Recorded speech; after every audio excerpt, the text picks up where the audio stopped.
ರಾಮನಾಥಪುರದಲ್ಲಿ ಕಾವೇರಿ ನದಿಯು ಪೂರ್ಣ ಪ್ರಮಾಣದಲ್ಲಿ ತುಂಬಿ ಹರಿದ ಪರಿಣಾಮ ಶಾಸಕ ಎ ಮಂಜೂರ್ ಅವರು ಪೂಜೆ ಸಲ್ಲಿಸಿ ಬಾಗಿನ ಅರ್ಪಿಸಿದರು.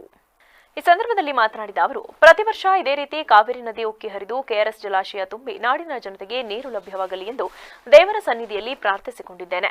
ಮತ್ತೆ ಮಳೆ ಪ್ರಮಾಣ ಜಾಸ್ತಿಯಾಗಿ ಕಾವೇರಿ ನದಿಯಲ್ಲಿ ನೀರಿನ ಹರಿವು ಏರಿಕೆಯಾದಲ್ಲಿ ತಗ್ಗು ಪ್ರದೇಶದ ಜನರನ್ನ ಸುರಕ್ಷಿತ ಸ್ಥಳಕ್ಕೆ ವ್ಯವಸ್ಥೆ ಮಾಡುವಂತೆ ಸಂಬಂಧಪಟ್ಟ ಅಧಿಕಾರಿಗಳಿಗೆ ಸೂಚಿಸಿ ಮುಳುಗಡೆಯಾಗಿರುವ ತೋಟಗಳು, ಗದ್ದೆಗಳು ಹಾಗೂ ಮನೆಗಳನ್ನು ಸ್ಥಳ ಪರಿಶೀಲನೆ ಮಾಡಿ ಅವರಿಗೆ ಆಗಿರುವ ನಷ್ಟವನ್ನ ಶೀಘ್ರ ವರದಿ ಮಾಡಿ ಕಳಿಸಿದಲ್ಲಿ ಸರ್ಕಾರದಿಂದ ಶೀಘ್ರ ಪರಿಹಾರ ಕೊಡಿಸುವುದಾಗಿ ಭರವಸೆ ನೀಡಿದರು.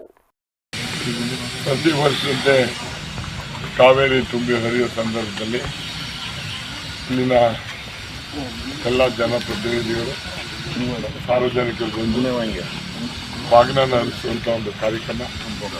ಆ ಕಾರ್ಯಕ್ರಮದಲ್ಲಿ ಎಲ್ಲರೂ ಭಾಗವಹಿಸಿ ಇವತ್ತು ಪ್ರತಿ ವರ್ಷ ಇದೇ ರೀತಿ ಕಾವೇರಿ ಉಕ್ಕಿ ಹರಿಲಿ, ಕೆಆರ್ಎಸ್ ತುಂಬಿ ನಾಡಿನ ಜನತೆಗೆ ನೀರು ಲಭ್ಯವಾಗಲಿ ಅಂತೇಳಿ ಇವತ್ತು ಭಗವಂತನ ರಾಮೇಶ್ವರನ ಪಟ್ಟಾಭಿರಾಮನ ಸುಬ್ರಹ್ಮಣ್ಯ ಸ್ವಾಮಿಯ ಒಂದು ಸನ್ನಿಧಿನಲ್ಲಿ ಎಲ್ಲರೂ ಪ್ರಾರ್ಥನೆ ಮಾಡಿ ಇವತ್ತು ಬಾಗಿನ ಅರ್ಪಿಸಿದ್ವಿ.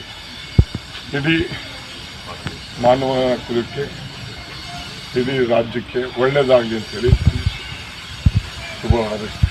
ಈ ಸಂದರ್ಭದಲ್ಲಿ ಗ್ರಾಮ ಪಂಚಾಯಿತಿ ಅಧ್ಯಕ್ಷೆ ಪವನ್ ಕುಮಾರಿ, ಉಪಾಧ್ಯಕ್ಷ ಮಾದೇಶ್, ಸದಸ್ಯರುಗಳಾದ ಸಿದ್ದರಾಜು, ಸುನೀಲ್, ಪುಷ್ಪ, ತಹಶೀಲ್ದಾರ್ ಬಸವರೆಡ್ಡಪ್ಪ ರೋಣದ್, ಉಪತಹಶೀಲ್ದಾರ್ ರವಿ, ಗ್ರಾಮ ಪಂಚಾಯಿತಿ ಕಾರ್ಯದರ್ಶಿ ರೇವಣ್ಣ, ಕಂದಾಯ ನಿರೀಕ್ಷಕ ರವಿ, ಗ್ರಾಮ ಲೆಕ್ಕಿಗ ಧರ್ಮೇಶ್ ಸೇರಿದಂತೆ ಇತರರಿದ್ದರು.